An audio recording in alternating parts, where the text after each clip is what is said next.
राज्यामध्ये आता दोन राष्ट्रवादी काँग्रेस एकत्र येण्याच्या हालचाली जोरात सुरू झालेल्या आहेत.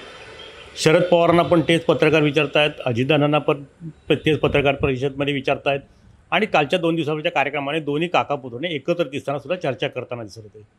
आता दोन राष्ट्रवादी काँग्रेस एकत्र आल्यानंतर साहजिकच आहे उद्धव ठाकरेंच्या वतीने नाराजी व्यक्त करण्यात आली. एकंदरीतच दोन राष्ट्रवादी काँग्रेस एकत्रित आल्या म्हणजे शरद पवार आणि अजित पवार हे दोन काँग्रेस राष्ट्रवादीच्या एकत्र आल्या तर रत्नागिरी जिल्ह्यामध्ये सुद्धा त्याचे काही प्रमाणात पडसाद उमटतील. विशेषतः चिपळूणमध्ये ते अधिक जाणवतील. त्याचं कारण असं आहे की चिपळूणला राष्ट्रवादी काँग्रेस अत्यंत मजबूतीने उभी आहे. दोन्ही अजित पवार गटाकडनं राष्ट्रवादी काँग्रेसकडनं महायुतीच्या वतीने शेखर निकम आमदार झाले. दुसऱ्या बाजूला प्रशांत यादव शरद पवार गटाकडनं महाविकास आघाडीचे उमेदवार होते. त्यांनीसुद्धा जवळजवळ तब्बल 90,000 मतं घेतली. म्हणजे राष्ट्रवादीला मानणारा वर्ग त्या चिपळूण संगमेश्वर मतदारसंघात मोठ्या प्रमाणात आहे. आपण जर मंडणगड दापोलीपासून पुढे आलो तर जिल्हाध्यक्ष अजित पवार गटाचे आहेत, आपले जिल्हा बँकेचे उपाध्यक्ष बाबाई जाधव. पुढे आल्यानंतर खेडमध्ये पण काही प्रमाणात राष्ट्रवादी काँग्रेस आहे. ती माजी आमदार संजय कदमांनी काही प्रमाणात रुजवली होती, परंतु आता संजय कदमांनी राष्ट्रवादी काँग्रेस सोडून पुन्हा शिवसेनेत गेलेत. एकनाथ शिंदेच्या सोबत जाण्याचा निर्णय घेतला आहे. तिथंसुद्धा संजय कदम राष्ट्रवादी चिन्हावरती निवडून आले होते आमदारकीला. पण तिथंसुद्धा राष्ट्रवादी काँग्रेस एक असतानासुद्धा त्या ठिकाणी चांगलं दोन्ही काँग्रेसचं मिळून चांगलं वजन होतं म्हणा की वर्चस्व होतं. चिपळूण संगमेश्वरला तर शेखर निकम आहेत, दुसऱ्या वेळेला प्रशांत यादव आहेत.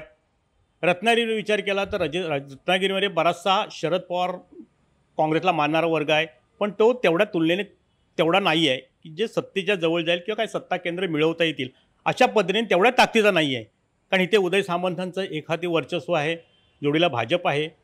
एकंदरीत रत्नागिरी जिल्ह्याचा विचार केला तर दोन्ही राष्ट्रवादी काँग्रेस जर एकत्र आली तर महायुतीला अधिक बळ मिळेल. विशेषतः चिपळूणमध्ये मात्र तो संघर्ष पाहायला मिळेल.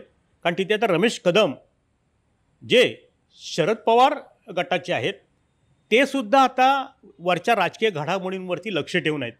काल त्यांच्याशी बोलताना त्यांना विचारलं की आपण मनोदय व्यक्त केला आहे का, अन्य पक्षात जाण्याचा विचार केला आहे का, तर म्हणाले अजूनही नाही आहे, वरच्या घडामोडींवरती माझी भूमिका राहील. त्यात एकंदरीतच काय की दोन्ही राष्ट्रवादी काँग्रेस जर एकत्रित आल्या तर महायुतीला बळ मिळेल. पण एका महिन्यात दोन तलवारी कशा राहतील असा प्रश्न चिपळूण संगमेश्वर मतदारसंघात मात्र निर्माण होणार आहे.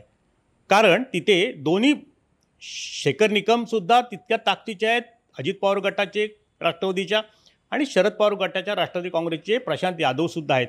ते सुद्धा अजूनही पराभूत झाल्यानंतरसुद्धा ते आजही सक्रिय आहेत. तर एकंदरीतच सारासार विचार केला तर ह्या 5 विधानसभा मतदारसंघामध्ये गुहागरमध्ये सुद्धा एकेकाळी राष्ट्रवादी काँग्रेस होती. तिथं गुहागरचे माजी पालकमंत्री भास्कर जाधवसुद्धा घड्याळच्या चिन्हावरती निवडून आले होते. पण त्याच ठिकाणी सुद्धा बेटकरांनी फार मतं घेतली होती. एकंदरीत सारासार विचार केला तर दोन्ही राष्ट्रवादी काँग्रेस एकत्र आल्या तर महायुतीला बळ मिळेल. पण विशेषतः चिपळूण संगमेश्वरमध्ये पुढच्या काळातल्या ज्या सत्तेतल्या ज्या काही पदं आहेत म्हणा किंवा काही उमेदवारी आहेत म्हणा, ह्याचा मात्र त्या ठिकाणी दोन्ही राष्ट्रवादी काँग्रेस एकत्र आल्यानंतर संघर्ष पाहायला मिळेल एवढं मात्र नक्की. टाइम डिले करता किशोर मोरेसह शुभम पवार, रत्नागिरी. टाइम्स डिजिटलला लाईक करा, शेअर करा, सबस्क्राईब करा आणि बेल आयकॉन दाबायला विसरू नका. Times digital.